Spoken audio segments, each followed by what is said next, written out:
Good morning. I'm Mike Linton, and I want to welcome you to this session having to do with why music matters. And I'm welcoming you on part of Middle Tennessee State University and Refinersfire. Now, I want to make certain right at the beginning that I do something to make the attorneys happy. During these presentations, I am going to be using copyrighted material, but not very much of it, and it's all part of fair use. This is part of our educational mission at Middle Tennessee University to present educational opportunities for the people of Middle Tennessee. And one of the purposes of Refinersfire is educational. So that's why you're going to be seeing some of these copyrighted materials. And it's a fair use of this work. Now, we're going to be here a little while because we're going up a high mountain. And it takes a bit of work to get to the top. But the reason you're willing to do some work going up a high mountain is because at the top, there's a really cool view. You're really disappointed if you get to the top and it's all fogged in, more than disappointed, angry, and that's legitimate. But you hope you get to the top because there's a really cool view. Now, I want to assure you that there is a really cool view at the top of this mountain, and that the hike is worth going to. So let's start, and let me get our PowerPoint presentation going here. I've got to do some changes here with our electronics. And of course, there is no teaching now without the electronic bells and whistles. So let's turn down our lights a bit. We'll begin. My title is What Makes Music Great and Why Does It Matter? Dame Edna, Crying Impresarios, Preludes, Bridges, Lifts, and the Devil, and Robin Williams. Now, that rather odd group of stuff will make sense when we get to the top of the mountain, but it does look a little odd right now. But I'd like to start with some stories, and in particular, 4 stories. The first story I call Colors and Movement. The second story I call Tears. The third story is Table Talk with Pat, and the last story is very, very short. And these stories take us from New Haven to some undisclosed location in Europe, then back to Nashville, and then finally to the banks of the Nile. And here's the first story, Colors and Movement. Now, that is Dame Edna. Dame Edna is a wonderfully funny Australian comedian. And my daughters heard Dame Edna do one of her presentations or shows in New York City. Now, Dame Edna was on the front of the stage, and she engages her audience with colorful banter. And in the boxes along the balcony, one of the people at the show had fallen asleep. He was an old man, and like old men, he fell asleep. And Dame Edna very intimately leaned over the stage and addressed the audience and said, keep your applause quiet and don't make a whole lot of noise, because there's a gentleman up there asleep, and we don't want to disturb him. And even when he's awake, he probably is too old really to understand what's going on. But it's wonderful that they brought him, because even when he doesn't know what's going on, he can enjoy the colors and movement. Now, it's really wonderful to enjoy just the colors and movement. So in recognition of Dame Edna, we're going to start with colors and movement. And we're going to go to New Haven. This is a PR piece that the Yale School of Music has done recently. And on the website, they very modestly describe this as it combines a world-class original soundtrack, gorgeous cinematography, and professional quality visual effects. And they present this for as an introduction to music at Yale. And we'll enjoy this.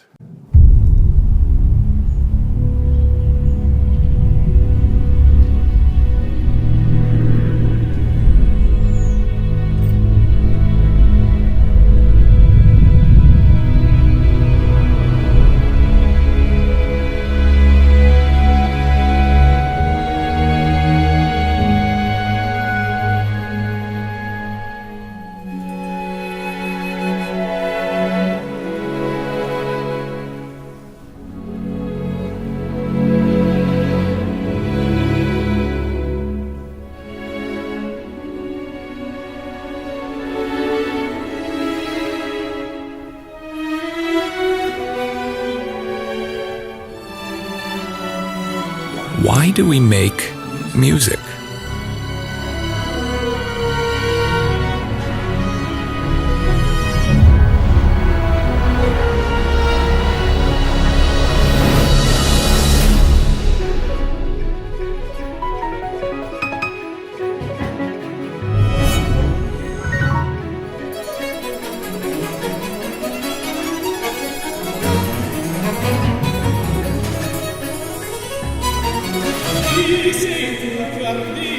A girarti furtivo in queste mura, non odi tu.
Why do we make music?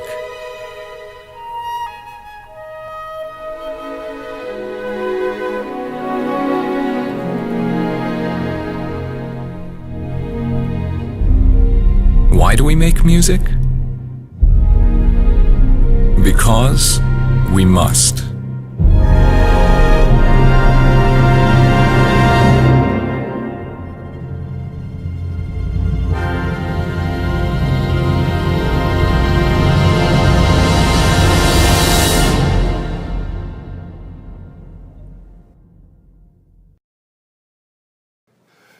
Now, that is a gorgeous presentation. It really is, absolutely. Colors and movement all over the place. And it asks this question, why do we make music? And Yale's answer, as we found out, is because we must.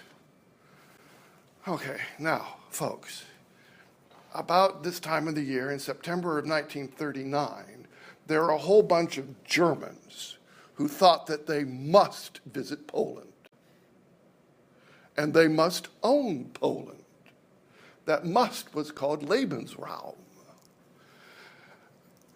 Every morning, I, and because many of you, have to get up and we must engage in certain biological activities.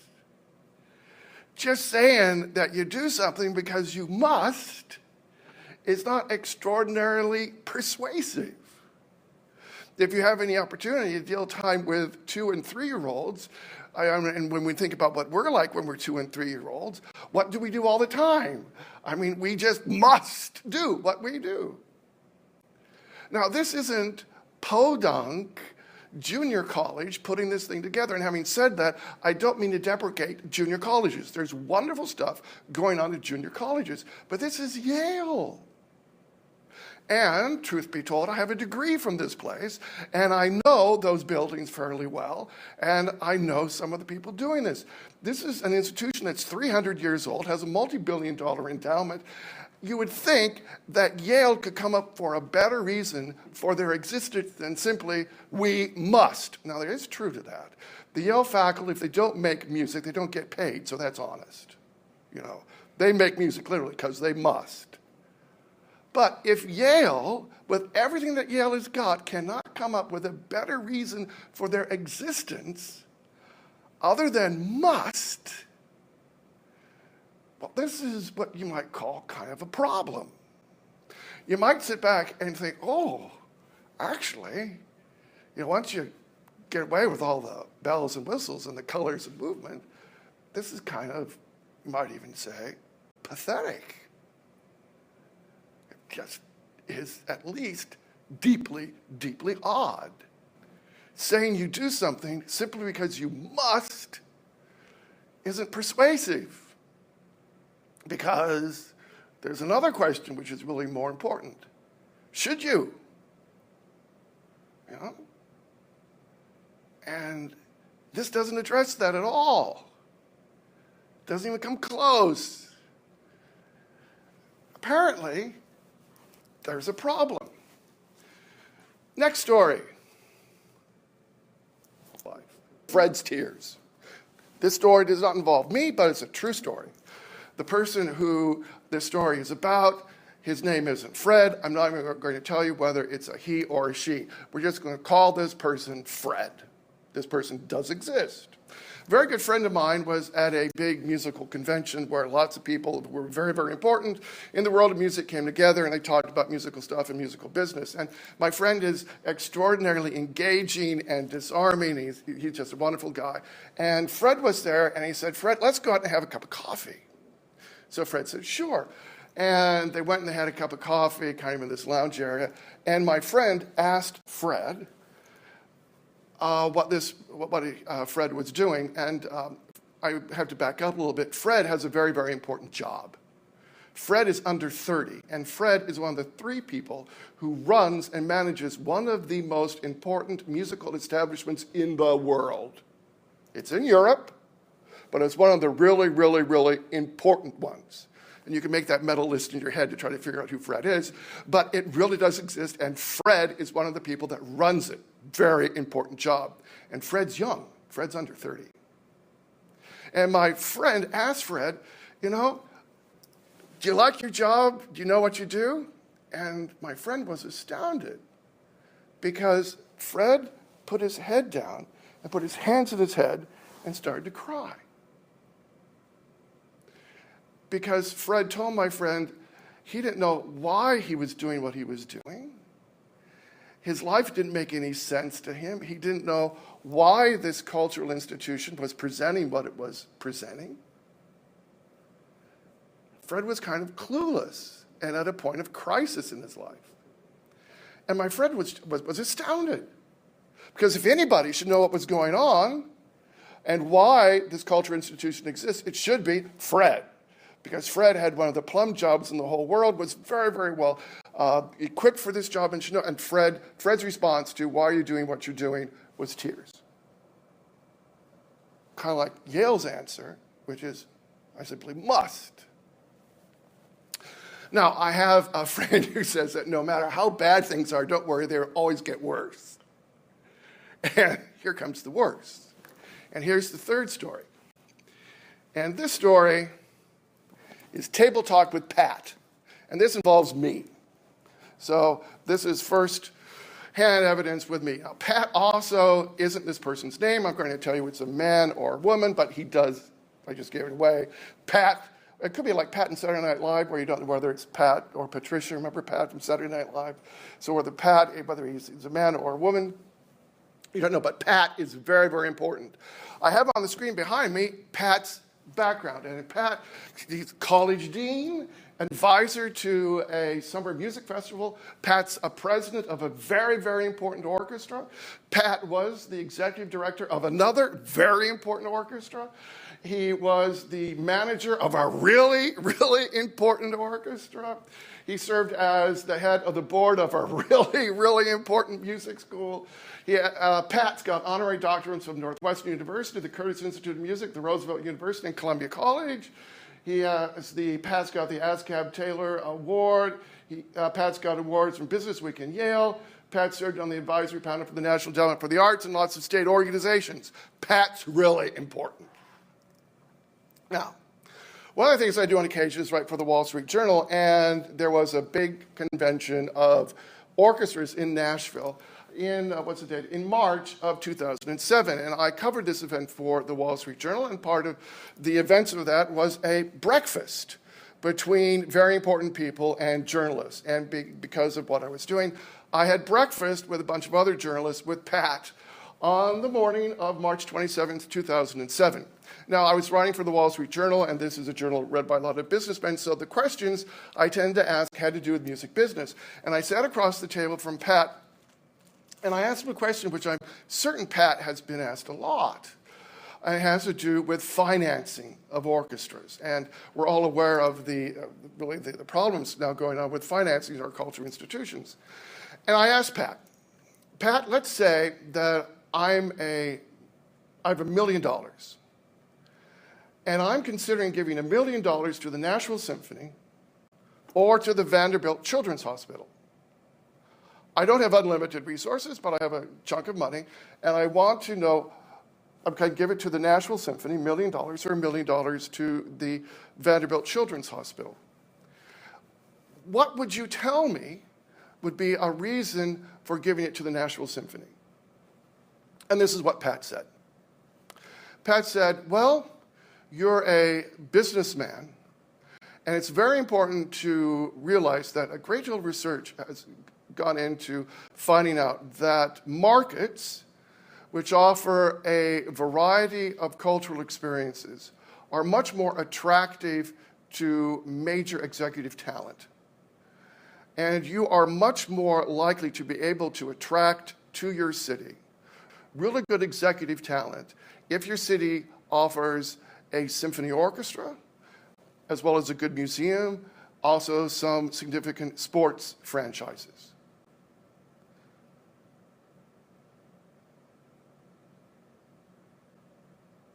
And I sat there like this because I was flabbergasted.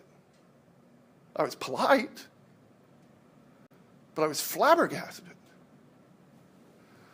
Because I would think that a human being, if they're asked the question whether or not you should give $1 million to the Nashville Symphony or the Vanderbilt Children's Hospital, would say, this is a no-brainer, the Vanderbilt Children's Hospital.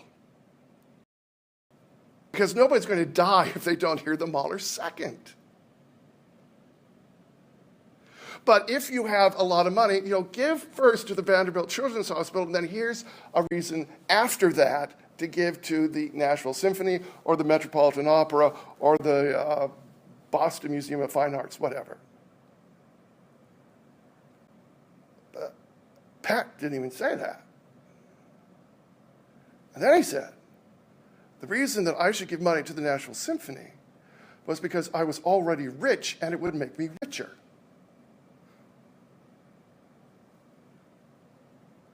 Huh?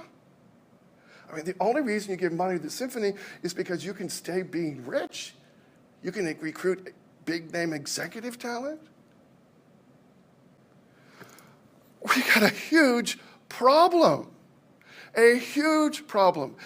Really wonderful people who are running our cultural institutions don't know why they're doing it. The only reason that Yale, with a multi-billion-dollar endowment and 300 years of tradition in New Haven, 300 years plus, being part of a 2,000-year-old intellectual tradition, the only reason that Yale can come with for having music is simply because we must.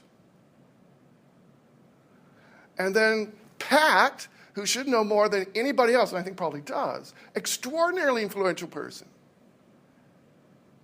the reason that Pat gives you for supporting orchestras well, at least to me, in this context, is kind of morally repugnant.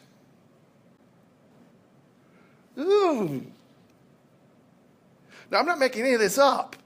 This is all stuff that's going on. We're taping this in September of 2013. This is all pretty contemporaneous. But we have a serious problem. A very, very serious problem. And my last story is really short. And it comes from the Bible, from the book of Exodus, one of my favorite passages.